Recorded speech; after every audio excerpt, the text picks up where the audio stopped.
play out in what you guys are training and equipping your chaplains to see and understand and teach and use? During those next 3 years, they became the Christian community for us. They discipled us, they loved on us, and they actually started to help us see that we had gifts for ministry. And part of it is the reality of the countries that we personally are dealing with. So in my case, like in Burundi, there's no chaplain school. They don't get trained how to do military ministry. Are a lot of these chaplains not coming with any of that training at all? Are they new to the idea? Is this kind of maybe innovative and groundbreaking? I mean, it seems like this should be standard practice, but it doesn't sound like that's the case.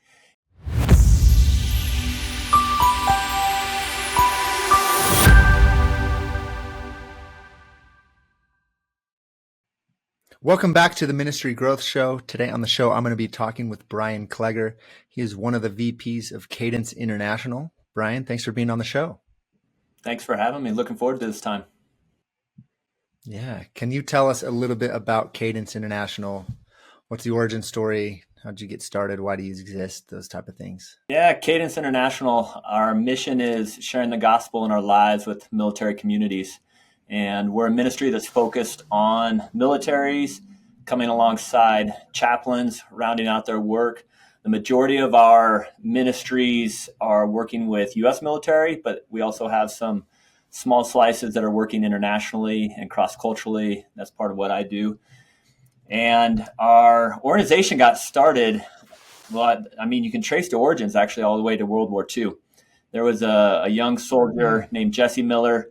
He was stationed in the Philippines during World War II.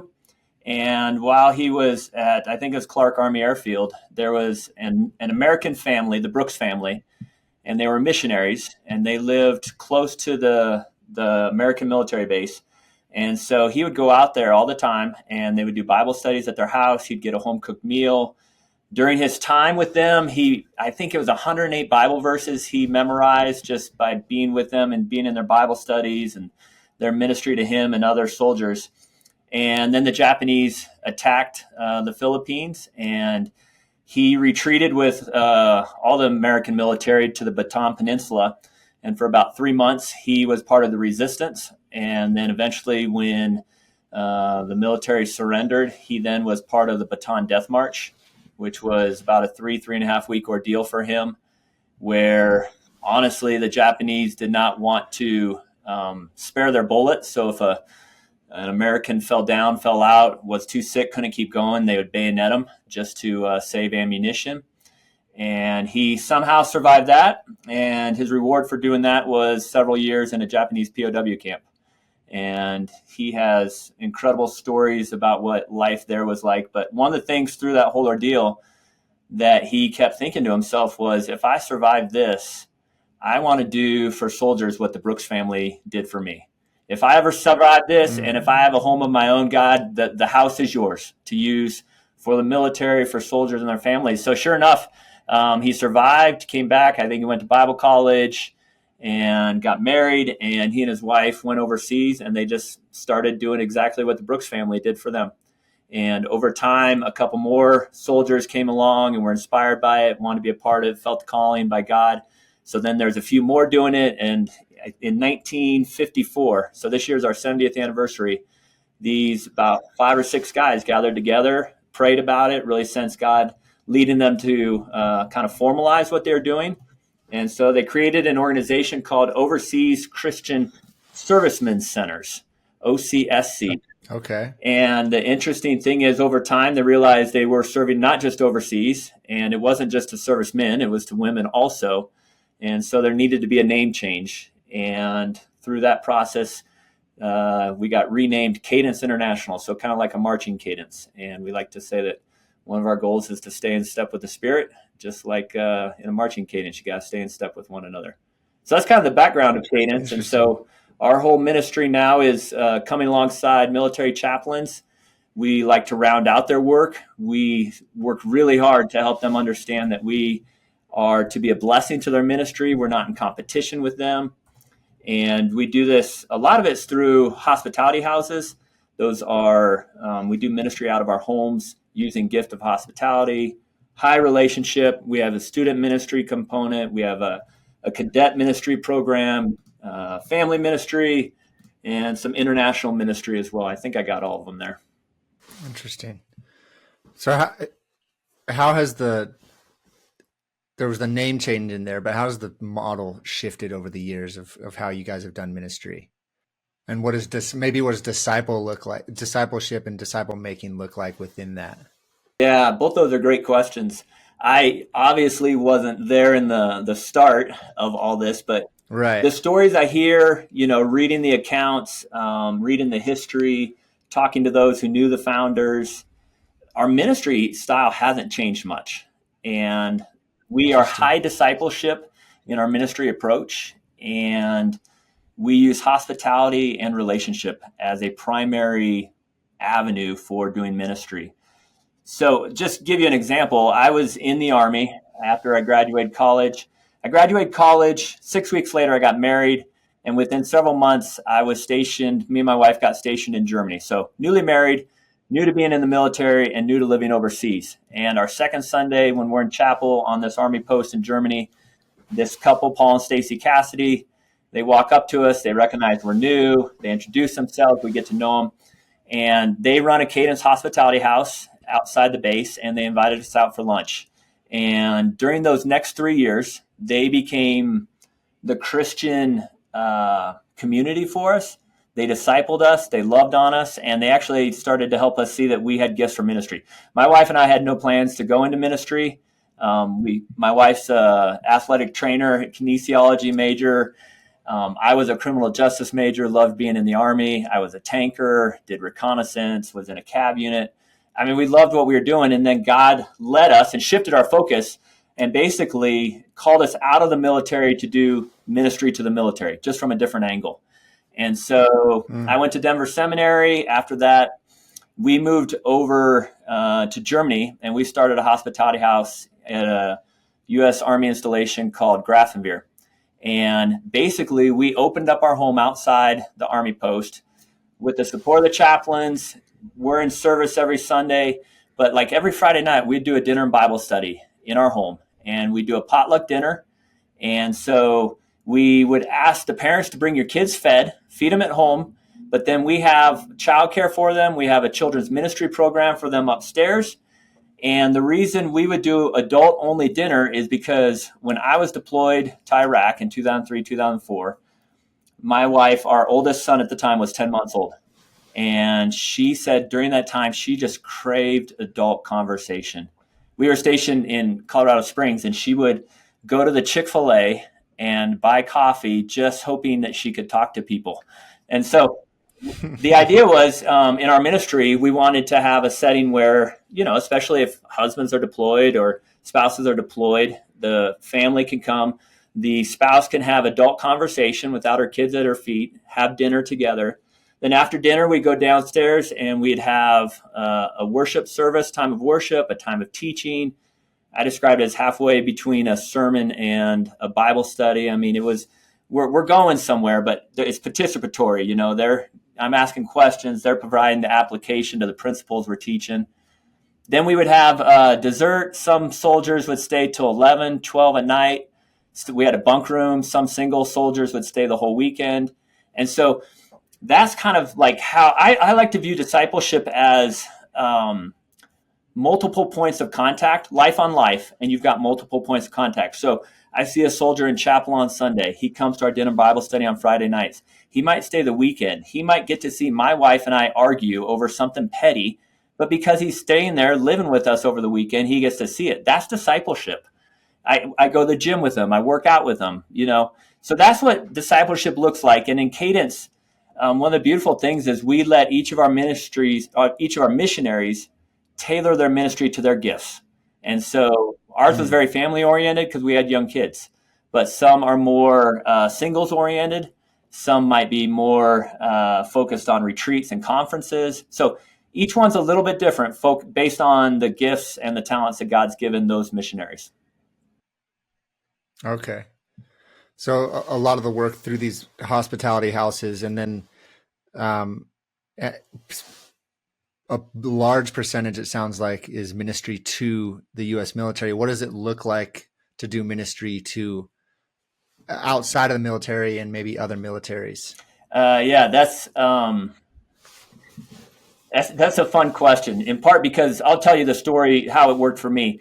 Just as I said, like, we didn't have ambitions to go into ministry. Once we got Mm-hmm. the hospitality house running, that wasn't even our mindset. We were just so focused on how we're doing this. We're young in ministry. And after a couple years, God laid it on my wife, her name's Amy, her and I's heart to not do ministry just to the people that were coming, not just to the soldiers and their families, but also through them. And he reminded me Mm. of one of my seminary professors talked about using Acts 1:8 as a ministry model. Acts 1:8 says, "And you will receive power when the Holy Spirit comes upon you, and you'll be my witnesses in Jerusalem, Judea, Samaria, and to the ends of the earth." So kind of geographically, local, regional, global.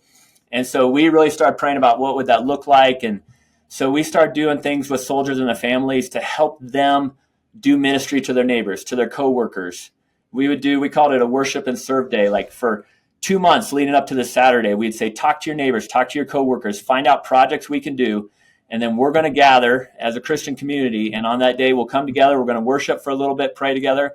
And then we would go out. We would change oil on cars. My wife, this one mom, her husband was deployed and she had 5 or 6 kids. My wife just did laundry all day for her just to help her get Mm. caught up on things. And so we helped them think about doing ministry to their neighbors, to their coworkers and all that. And so then we started saying, okay, well, that's Jerusalem. What's our Judea and Samaria? And we're on the east side of Germany, about an hour from the Czech Republic border. And God laid on our hearts to work with a church and an orphanage. And just through some Holy Spirit guided connections, connected us with a church and an orphanage in a town called Tachov, Czech Republic. And so now we started taking soldiers, their families, their kids, and we'd go over to this orphanage. And people from the church would come and translate for us. And we would do vacation Bible study for this orphanage. We'd just go over for Easter. We'd play soccer with the kids. So now they're getting like cross-cultural ministry. And so that really got going. And then we started saying, okay, well, what's the ends of the earth? And just, again, it was a season of prayer. And my field leader, this guy named Brad Elgin at the time, called me up. And I'd been praying about Africa just kept sticking in my mind when I'd pray. And he called me up one Mm-hmm. day and said, hey, I was wondering if you'd want to go to Africa with me. And I was like, have you been reading my prayer journal? Like, what's going on here? Yeah. And he and a couple other guys were interested in figuring out how we might be able to do military ministry in Africa, but we didn't know where. So one of these guys, Duncan Sprague, had some ministry connections.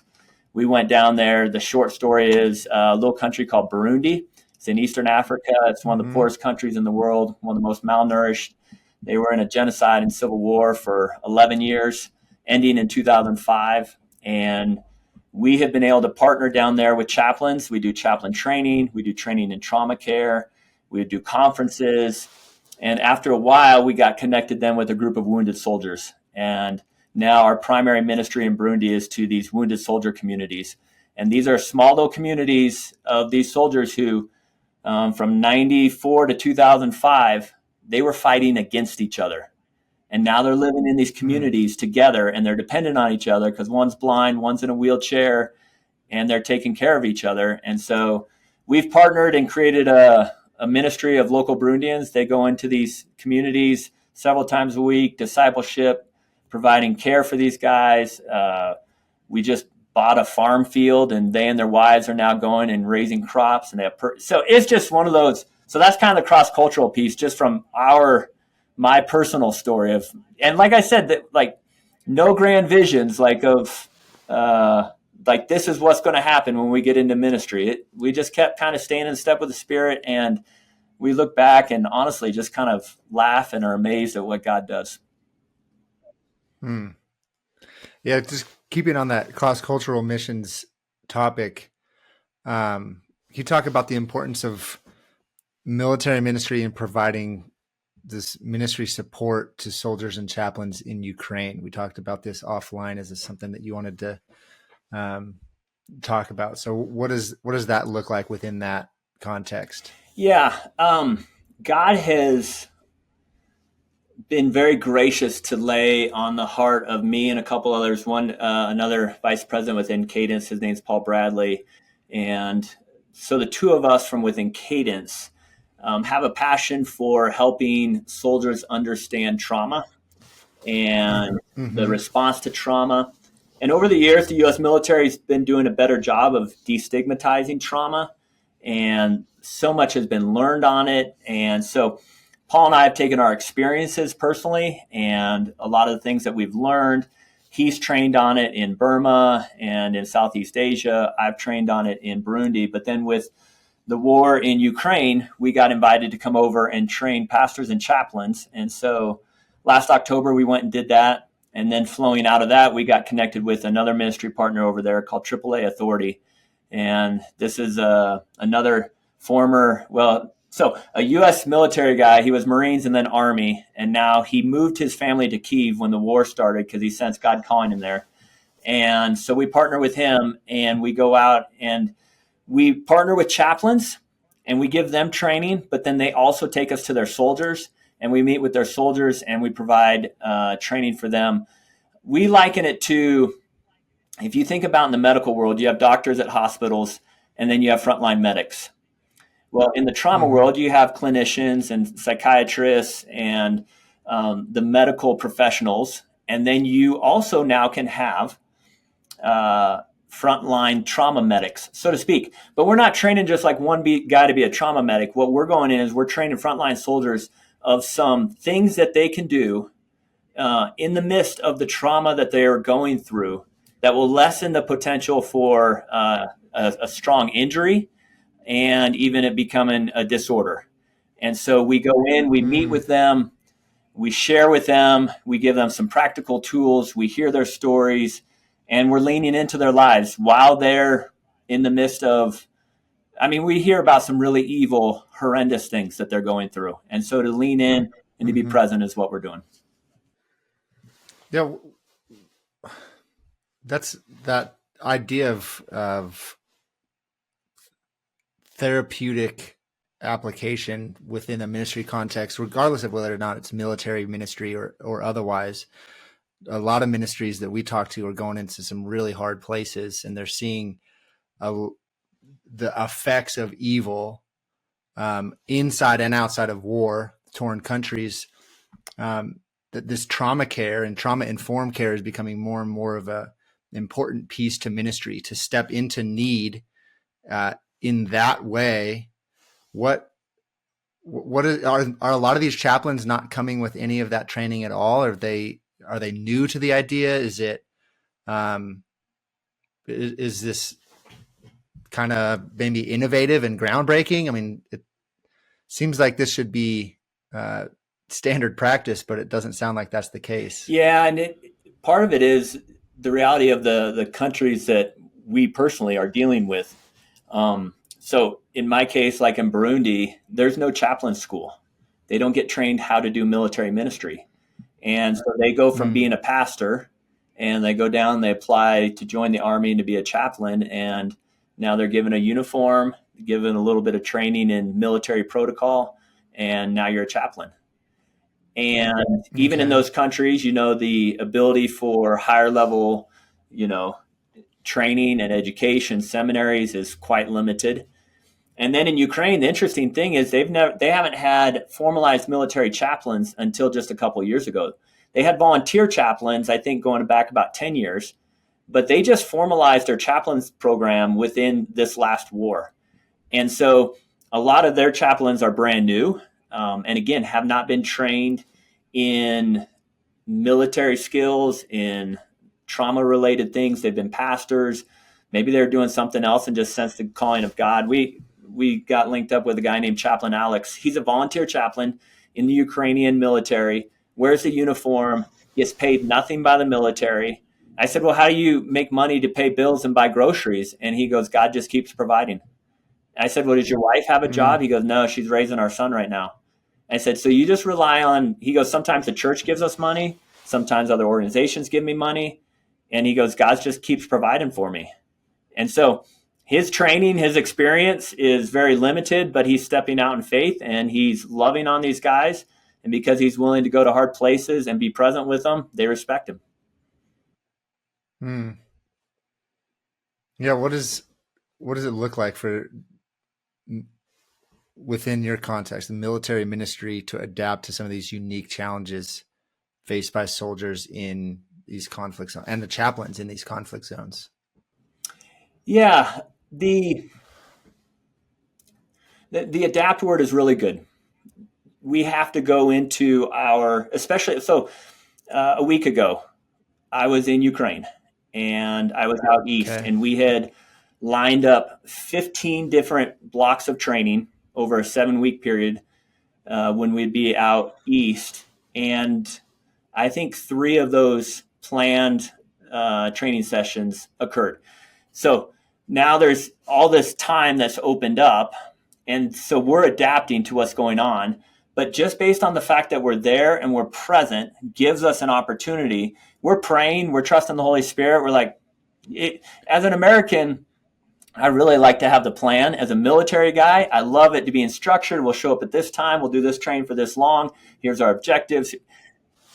It doesn't happen like that. And so you're over there and you're saying, okay, we thought this was going to happen. And the whole proverb of man makes his plans, but the Lord directs his steps. We are literally living that hour by hour. And even the meetings that did take place and we thought it was going to be happening this way, it happens a total different way. And Chaplain Alex, who I mentioned, this Ukrainian chaplain, he just walked in one morning. We didn't know what we were going to be doing for the next 3 or 4 days.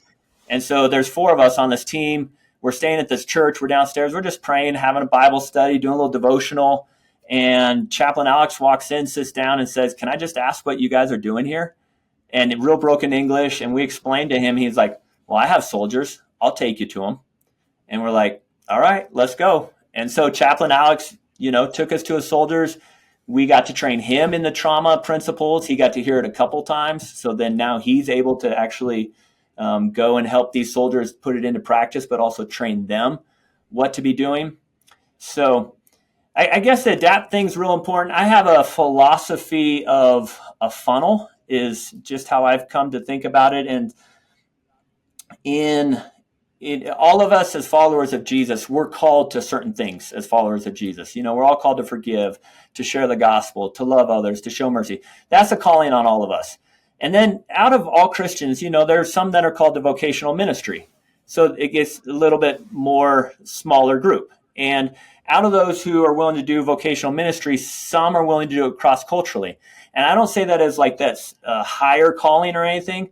Like people who are doing hospital ministry, hospice ministry, inner city ministry, that's the funnel that they're into. Like only a certain amount of people are called and willing to go do that.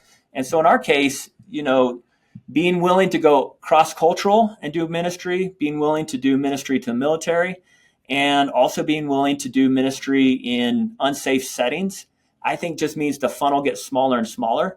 And so for Christian leaders, as they find themselves in whatever their lane of ministry is, as they find themselves in a narrower and narrower piece of the funnel, I think the level of stewardship goes up and up.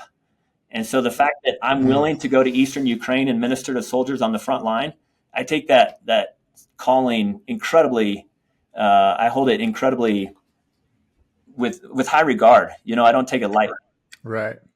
Now back to the trauma care and the stuff that you guys are teaching to help these chaplains deal with trauma real time, so that post the conflict, post incident, they might be able to avoid some type of long-term effects or disease or anything like that. What does some of that training look like? What are you guys teaching that is helping people who are experiencing trauma get to the end of that experience and not have the effects be so detrimental? Yeah. The cool thing is what a lot of medical research and science is showing is what happens in our brain during traumatic events. And it's so easy to look at it and say, yeah, that's how God created us. That's how God designed us. Mm-hmm. And so in a traumatic event, the way that our brains process things, the parts of the brain that are active in the traumatic event, it's that whole fight, flight, freeze thing.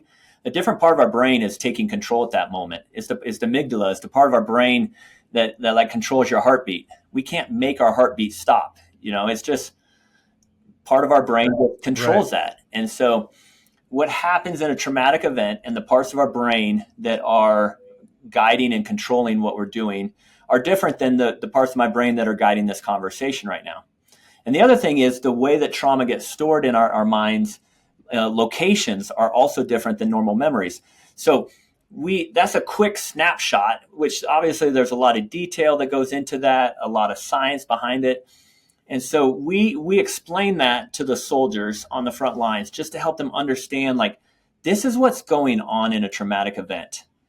And through all of that, there are some things that can happen then to help the memory get stored in a healthier place. So instead of in a place of actual, when a soldier has a flashback, he really believes he's going through that event. And that's because that's where the event is stored in his brain. Well, we want to move that to a place called the hippocampus, where it gets stored as a memory instead of as an actual event. And so we talk about all the science, we talk about what's going on in their minds, and then we help them see that there's some actually really easy things that they can do while they're on the front lines to help bring a fragmented experience back to a cohesive experience, which is how we normally go through pleasurable experiences. And part of that, one of the big things they can do is to just begin talking about it. It sounds so simple, but for them to discuss what they went through helps fragmented memories, fragmented senses to all get brought back together in a healthy place. And so but the challenge is amongst soldiers, they think something's wrong with them when they're struggling, when they can't sleep at night, when they're having nightmares. They think the other guys are doing fine. Something's wrong with me. I'm not strong enough. I'm not tough enough. I'm not cut out for this. And so they keep it to themselves. And one of the biggest dangers of trauma is shame. And shame leads us to isolation. And isolation then keeps any of this healing from really taking place. And so we're encouraging them to see what they're feeling and experiencing is actually a common response to an abnormal event. A friend of mine, Chris Adset, that's how he describes it. So when a soldier feels like what they went through, they think something's wrong with them. And we're saying, no, you're having a common response. The thing that's wrong, the abnormal thing, is what you went through. Being in war is not a normal thing. The choices you had to make while you're out there are not normal choices. And so your fears, your concerns, what you're experiencing, those are common responses, the abnormal thing. And so even reframing what trauma is as to not something that's wrong with me, the thing that's wrong is out there, helps them all of a sudden just have a shift in the way they're looking at their experiences. And so we encourage them to discuss what they're talking about, to acknowledge the hardships, to receive care, and then to trust. We use the acronym DART: discuss, acknowledge, receive care, and then trust.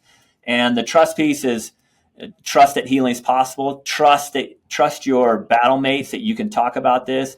And it's always a springboard into, and trust Jesus, because God created the world good. We're living in the time of the fall, and someday he's coming back again. But in this time of living during a fallen world with evil in the world, trust that Jesus is still present. He's at work. He's redeeming. He's restoring. He's healing. And so we're having those conversations, and Chaplain Alex is translating for us. And then we're saying, and this is the guy who's going to keep coming back here. Chaplain Alex, you can trust him. So that's kind of the 3-minute version of, hour to 2 hour discussions we have in the basement of blown out apartment buildings a mile from the front line with Ukrainian soldiers. Jeez, that's cool. Well, hey, I want to take a moment to hear from today's sponsor, Brian, but when we come back, I want to dig down into some of what we discussed as it relates to storytelling. Hey, ministry leaders. Today's episode is sponsored by Click Nonprofit. Are you looking to grow your ministry but don't have the money or marketing knowledge to make that happen? There's good news. Google offers an advertising grant to churches and ministries that is worth $10,000 per month. This means that if your ministry is a 501c3 nonprofit, you are eligible to receive $120,000 per year in free advertising dollars.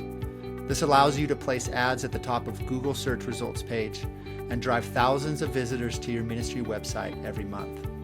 Our sponsor, Click Nonprofit, helps your ministry acquire this Google ad grant and then manages your Google ads to ensure you get the most out of the grant. Schedule a free consultation at clicknonprofit.com to learn more about how this grant can help your specific ministry. Mention the Ministry Growth Show when you sign up and get 20% off your first 3 months of management. All right, welcome back to the Ministry Growth Show. We've been talking with Brian Kleager of Cadence International. Brian, as we entered into the ad break, we were talking about your guys' strategies around trauma-informed care and the work that you're doing with chaplains in that space. What role does storytelling play within trauma and the trauma-informed care that you guys are doing? How does that play out in what you guys are training and equipping your chaplains to see and understand and teach and use? It's a great question. Storytelling it's a powerful tool of ministry in any sphere. In the trauma-related sense, like I said earlier, shame is one of the biggest hindrances to trauma healing, and shame creates isolation. And when we're isolated, we're in our own little world. But what we're training soldiers, chaplains to help them see is that when you talk about the events, when you tell the story, it's bringing fragmented experiences back together in a place where they can be healed better. But it's also at times helping you understand what you went through with a fuller picture. I mean, you have it maybe half colored, and when you tell the story of the events of what went on, it starts to fill in the other colored pieces, or maybe there's a gap in the story. And sometimes in a chaotic, traumatic event, you actually remember incorrectly what happened. And so a soldier, he may make the decision while in the trenches to send a couple of other soldiers around to flank. Maybe they get killed. And so now he's dealing with that. And in the retelling of the story, he can be talking about the fact that he made this decision, these guys got killed, and somebody may jump in and be like, you didn't make that decision. That was a command that came down from the CO. Like, he told you to send those guys around there. He's like, he did? And he's like, oh yeah. Like, it fills in gaps, and it helps people to understand what really, so the sooner after an event that the story can be talked about and retold, the more opportunity for that healing to begin taking place. Now, the interesting thing on the front lines of Ukraine is day in, day out trauma. And so we recognize too that this is just helping them survive on the front lines. This is because day in and day out, they are having traumatic experiences. But I mean, when we look through the Bible, it's full of stories. Jesus used stories to teach, to train. Stories become connecting pieces. Stories, we were training some military and policemen down in Burundi, and we were actually just training them how to lead a small group Bible study. They just needed some of the basic skills. And so we're teaching them how to do this, how to sit in circles versus rows, how to ask questions, and then allow the questions to springboard and create discussion amongst the group, like all kind of these fundamental things. And then so we train them all these steps to do it. And then we say, okay, we're going to take 30 minutes. We're going to practice. Turn to chapter 7 in this book. We just want you to go through the sample Bible study. The person on the far left, you're in charge of the group. Ready, set, go. And so we kind of break them off, and they're doing it. And one group starts laughing, and they're drinking Coke and Fanta, and they start clinking their bottles and cheering each other. And we're like, wow, what's going on back there? So it's interesting. We do the whole half hour. The chapter was on forgiveness. We just picked chapter 7. It happened to be on forgiveness. And when we came back together, we said, all right, let's kind of talk about how to go. How'd you feel? What went well? And this group back here, what was going on with you guys? Because you guys were all laughing. And they were talking about the story of forgiveness. And one of the guys said, during the Civil War, I was falsely arrested only because I was from the wrong ethnic group. And he told the story about how he got arrested and put in prison just because he was the wrong tribe. And as he told the story in detail, the policeman sitting across from him said, I was the one who arrested you. I'm the one who put you in prison. And the other guy looks at him and says, I forgive you. And they clinked bottles and they started laughing but he told the story, and the other guy was vulnerable and willing to say, that was me. And then he says, I forgive you. So, I mean, that's all coming through story. And now I'm retelling the story of what happened. You're smiling.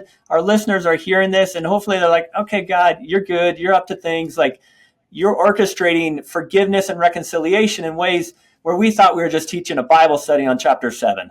I think that's the power of story. Mm-hmm. Yeah. So, you and I talked about Kurt Thompson. He talks a lot about storytelling within small faith community. And when you hear me tell my story and I hear you tell your story, like there's a physical healing that takes place. You guys are seeing that within your trauma care on the front lines. Are you taking that and applying it within your disciple making work and allowing space for storytelling in small faith community, where I think for a long time the church, small groups just look like knowledge transfer and Bible study, which is good and right, and there's nothing wrong with that. But I think we miss out on an opportunity to build deeper relationship with one another and deeper relationship with how we relate to God when we are given space and opportunity to explore our own stories and relate to others as they explore their own stories within community, within small faith community. What does that look like for you guys within the disciple making that you're doing? Are you seeing some of that storytelling in that small faith community type setting have impact? Yeah, we see it have tremendous impact, and I love the fact that you have like an extra little dose of energy and excitement around the idea of storytelling. It is part of who Cadence is and how we like to operate. In fact, Mike Patterson, he's on our pastoral care team. He was just out at one of our field conferences training our staff on storytelling. And it's not that they don't know how to do storytelling, but there is an art that you can learn. I mean, like Dan Allender, he's also a great resource on this. And so within our hospitality house communities, within our Cadence student ministry communities, because we're so focused on hospitality and relationship, it naturally coincides with the fact that we want to know people. We want to know their story. We want to lean into them. And so around the dinner table, to learn to ask good questions, to be curious. I have a friend, Paul Bradley, his whole theme in 2023 was curious. He's like, I'm just going to be curious. I want to be curious. And so he's curious about people. When you're curious about people, they tell their story. And then this is the other piece. We're actually another piece of Cadence training that we're starting next week is a 6-week course that we're calling Care Through a Trauma-Informed Lens. Care through a trauma-informed lens. And so part of when you start to get people to tell their stories, you start to sense the parts where they don't want to talk. And depending on the setting, depending on building trust, all that's got to be there. But there are the right seasons where you actually lean into the hard thing. And I guess that's one of the things I've learned over the years of ministry is it's okay to ask the hard questions. It's okay to ask the questions that might make them feel uncomfortable, but is really starting down a road that takes them into a place of their life that they've been walled off, that they don't want to talk about, and to not be afraid of those conversations. Again, right setting, not at the dinner table with all the kids around, all that. But in the past, early on in ministry, I used my humor as a way to deflect from those situations. I would sense the moment to start to get serious. And I really think God was starting to point us down a direction. And because I was afraid to go there, because of my insecurities, because of who I was, I likened it to being in a swimming pool and I'm walking through the shallow end and I'm great with that. And as long as when you get to that spot where you start to feel it dip down into the deep end, right about then I create a joke. I circle us back to the shallow end and I keep things safe for me. And through all my experiences, through ministry, through the years, through learning about how to care for people, even in the midst of trauma in our lives, I've learned that it's okay to ask the questions. And I've actually had, in fact, our interpreter on this last trip in Ukraine, he spent a week with us. And towards the end of the trip, he said something to the effect of, how do you feel okay to ask the questions you're asking of them right now? He goes, you don't know them that well, and yet you're asking them really hard things.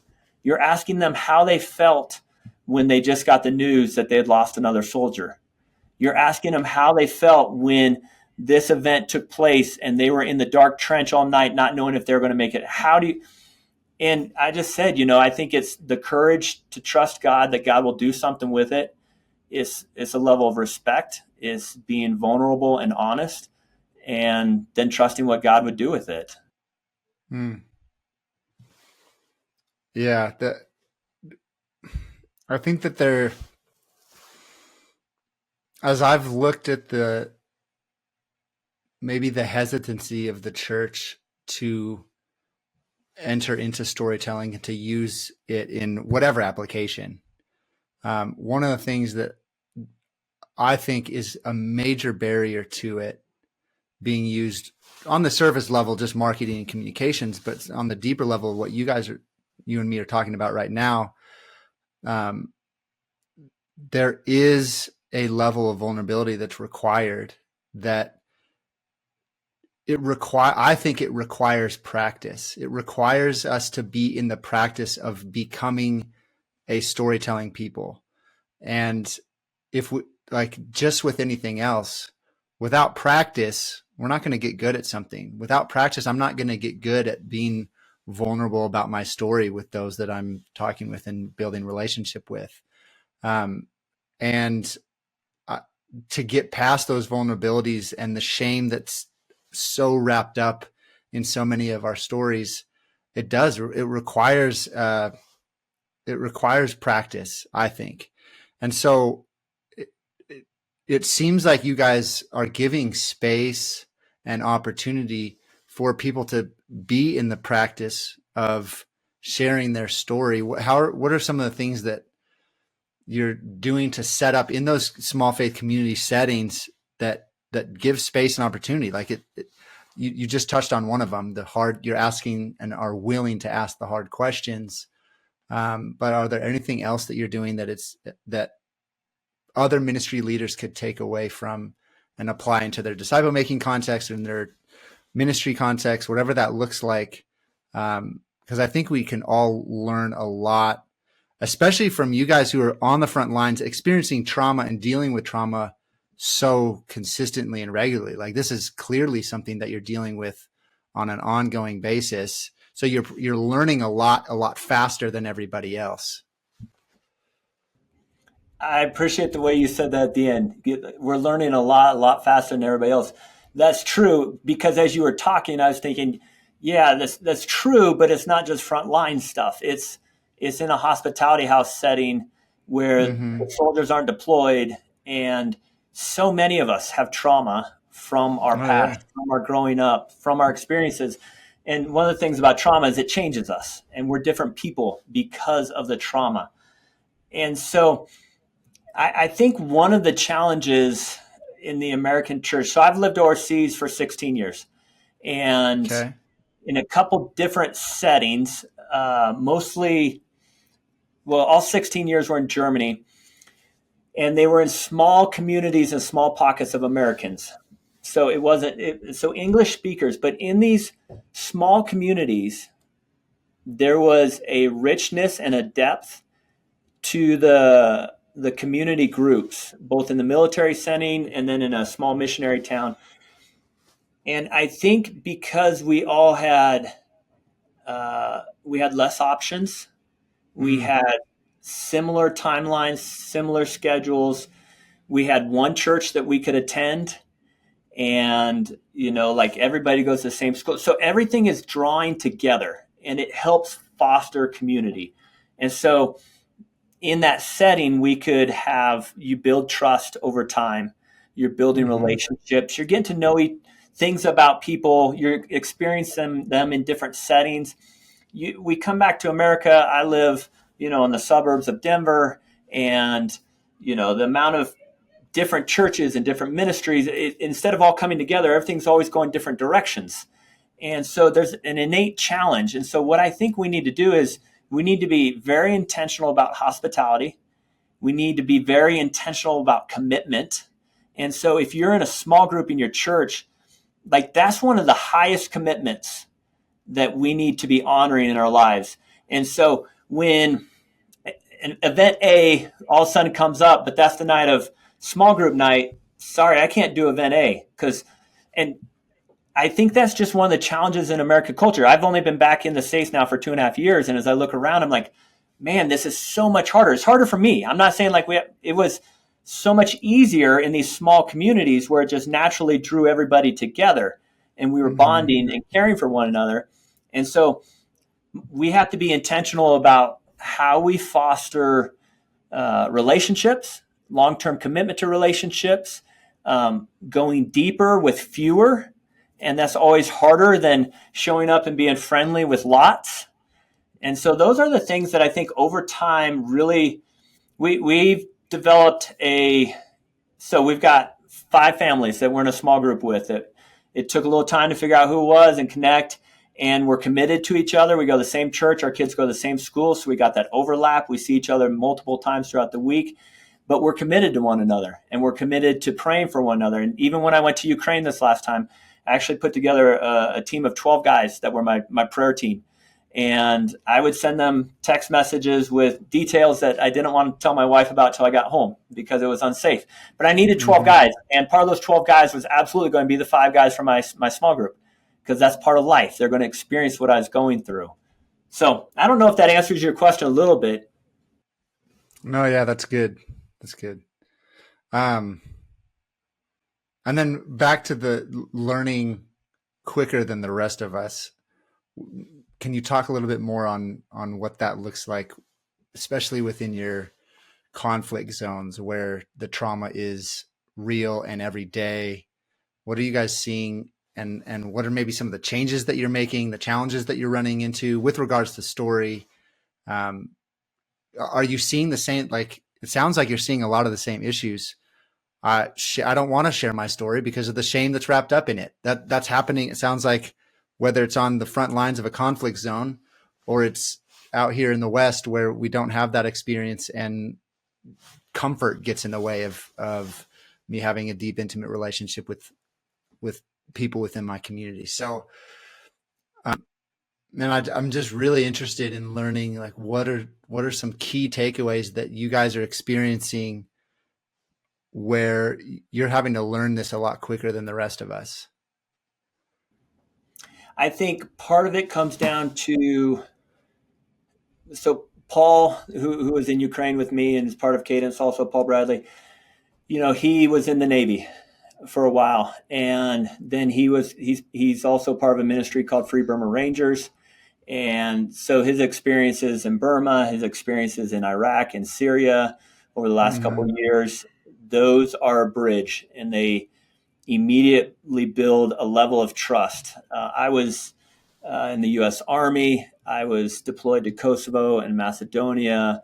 I was in Iraq in 2003 and 2004. And so when we start talking with soldiers, that's a quick building. And we use those experiences to establish trust with the guys really quick. And Mm-hmm. once we establish that trust, then we have a common language, even though we don't speak the same language. And we understand and relate to what they're going through. And once we show them that we understand, now we can also be asking them next level questions.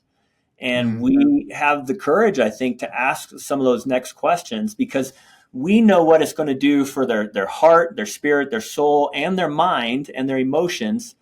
We know what it's going to do to be talking about that. So that gives us the courage to actually ask the questions and to say, how did that make you feel? We were out to dinner with Max. I'll pause my story here real quick too. The other thing I will say is the fact that we are repeatedly going to the places we go to. Mm-hmm. When they see you come back again and again and again, and especially when it's in a conflict zone or in one of the poorest places in the world, that speaks volumes to them. And so this Mm-hmm. last trip, so it's probably about 10 days ago, we were out to dinner in eastern Ukraine with a military officer. His name's Max. Before the war, he was just a youth pastor helping run a rehab center in Kyiv, but now he's basically a National Guard soldier. He's been on the front lines. His stories are horrible, what he's going through. And we're out to dinner, and he gets a call. He steps out. He takes the call. He comes back, and he goes, "We just lost another soldier." Mm-hmm. And so now it's at dinner. And so Paul just asks him a question about how do you feel in experiencing that again? And we don't avoid it. We lean into it. We get him to talk about it. We talked about it for a little bit. It didn't end up precluding or covering over the whole meal. Eventually we shifted back to lighter topics and had fun and laughed together. But in the midst of that, to ignore that or to not ask him next level questions and to be curious, but we're curious because we know it's going to help. We know it brings healing. And ultimately, we want to be a part of that for them. That's good. Well, let's take a last break for our last sponsored break. But when we come back, I want to finish up our conversation with Brian Kleager and of Cadence International. Hey, church leaders. Today's episode is sponsored by Kingdom Stories. When it comes to your digital marketing and content strategies, have you ever wondered how you can use the power of storytelling and testimony? Imagine the impact. Stories and testimonies that resonate, that move hearts and minds. Testimonies that prepare people to receive gospel truths. Here's the problem. You're busy doing ministry and you don't have time to worry about your content strategies. And you definitely don't have time to worry about one more program. You already have too much on your plate. And the consequences? You're not taking full advantage of digital. The content you do post gets ignored. You have no plan or strategy for your digital engagement. And ultimately, God doesn't get the glory he deserves because we're not testifying of his transformational and redemptive work. What would it look like if your people knew how to share their testimony? Your monthly content strategies were filled with stories instead of self-promotional content, and your content was focused on your people and God's work in their lives. What if your content was actually engaging because it was story-driven? Kingdom Stories is more than a service. It's a catalyst for transformative digital communication. Stories change lives. Stories are engaging, and everyone has a story. What has happened in my life can happen in your life too. Here's the best part. You don't have to do the heavy lifting. Kingdom Stories will handle everything from start to finish. If you want to learn more or get our free content strategy map that will outline the entire process, go to kingdomstories.us. We know how overwhelming and frustrating content strategies and digital marketing can be, so we've solved that problem for you. Stop creating aimless content. Let us help you tell the stories coming out of your ministry. Let stories and testimonies fuel your church's digital outreach. Welcome back to the Ministry Growth Show. We've been talking with Brian Kleager of Cadence International. Brian, to shift the conversation a little bit, can you talk about partnership and the role of partnership within your ministry, and what does it look like to partner with other parachurch organizations or other churches as you guys do your work all over the world?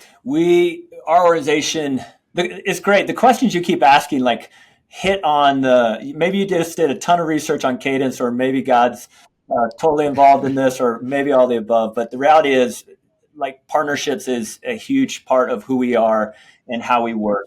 And in terms of being parachurch and coming alongside the church, we partner in most settings with military chapels. And so our ministries are outside U.S. military bases, most of them. And so we'll come alongside the chapel and the chaplains. We are intentional to say we're here to support you. This isn't a turf battle or anything like that. My wife and I, anytime like new chaplain would come into the community, we'd have them out to our house for dinner. Hey, this is who we are. This is what we do. And then we would say, and we look so forward to working under you. And we'd intentionally use the word, we look forward to working under you. We look forward to working for you. We didn't have to do that, but we just wanted them to know we are so in partnership with them. We're going to work for them. And we will make compromises to support the work that they're doing. And we want to be an extension of your ministry. And so Cadence is partnering with chaplains. It's a heartbeat of who we are, what we do, both in our student ministries, our adult ministries, our kids ministries. And so we're doing that. But then there's also amongst military ministries, which there's quite a few of them out there, NAV military, crew military. Oh, and before I forget too, there's another, when you were talking about storytelling and small group and trauma healing, Reboot Recovery. I just love that ministry and what they're doing. If people are interested, look up Reboot Recovery online, and they've got a great international piece. But anyways, back to the partnerships and military settings and military ministries is parachurch, chaplains, and local church. Because there are some English-speaking local churches overseas outside U.S. military bases, and then obviously here in the States. And so this triangle, we are real intentional about how are we partnering together with the chaplains and with churches in those local communities. So that's one of our focuses. the other cool thing is there's a ministry out there called Military Ministry Network. I think it's mmn.com or .org. And their whole focus is helping bring together military ministries for partnership, for collaboration, for cooperation. And so about a month ago, every year they do an annual conference called the Fellowship of Christian Military Ministries. Get together for 2.5 days just with all these different ministries, talk about what you're doing, where you're doing it, how you're doing it, partner with one another, collaborate with one another. And so the partnership amongst military ministries, it's a healthy environment in which we get to operate. That's really cool. So it's kind of like Illumination Bible, or I think every campus is YWAM and Crew, and all the campus ministries came together to say, how can we stop stepping on each other's toes and trying to reach the same campuses and get every campus reached by some certain date. I can't remember what they set, but like a true partnership agreement between similar like-minded ministries, so that you're not doing the same things in the same areas and asking for the same money from the same donors to do the same stuff. That's cool. There's only those two other examples that I've seen work pretty effectively in partnership. It's a popular topic, right? Like rooting for rivals made the ministry space kind of awaken to the idea of partnership and the role of it and the importance of it. But outside of those two examples, I've never heard any real big success stories. So it's good to hear that there's a third option Absolutely. out there for what partnership can look like amongst ministries. Yeah. When you go into a new area, and maybe you're not branching out and going, you're kind of just, are you guys constantly going into new areas? Or is it kind of is your work currently focused on where you're at right now? That question is totally based on, Jesus' words, the harvest is plentiful, the workers are few. We are regularly being asked to come to different locations, whether it's military installations where chaplains are saying, hey, so this is the other cool thing about the military, military members, they rotate every 2 to 3 years. And so we like to talk about the military being one of the best gospel sending ministries that's out there. Every 2 to 3 years, they're sending these guys to a new ministry field.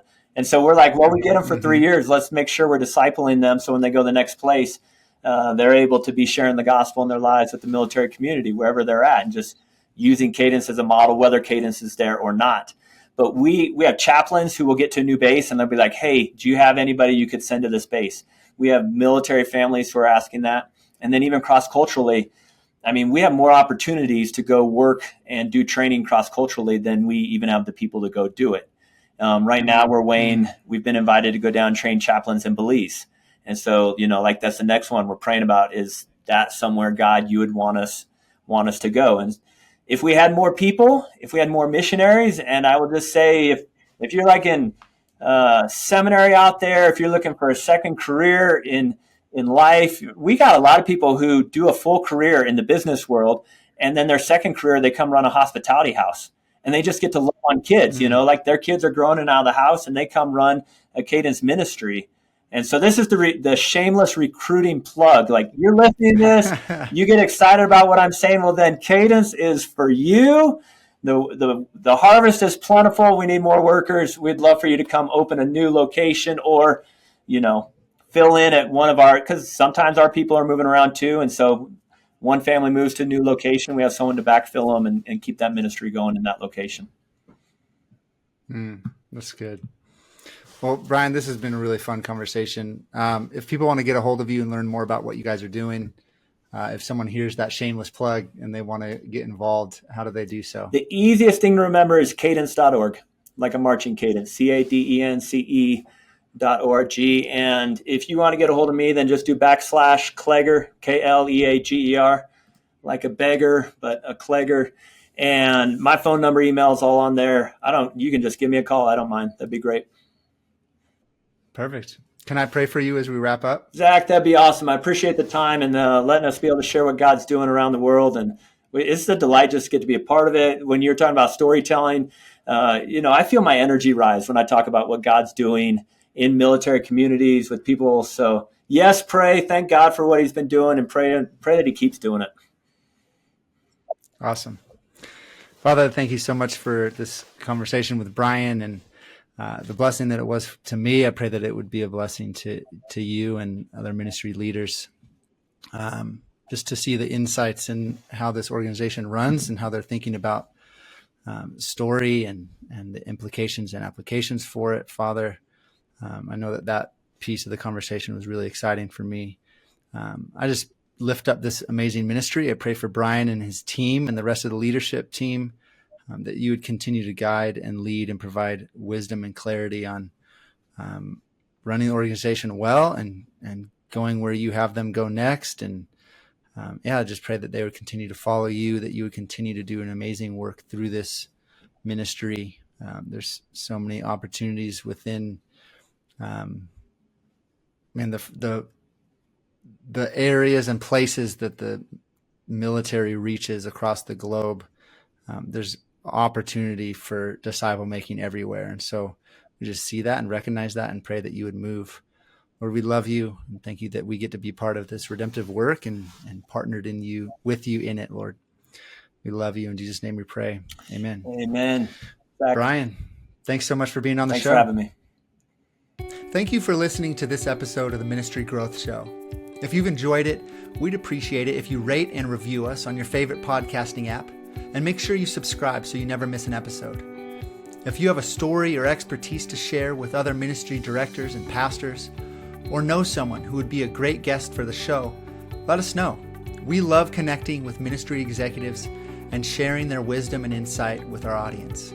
Just send us an email at podcast@reliantcreative.org. And lastly, if you need help telling your ministry's story, we would love to share how we can help in that process. Check out Reliant Creative at reliantcreative.org and book a call today. See you next time.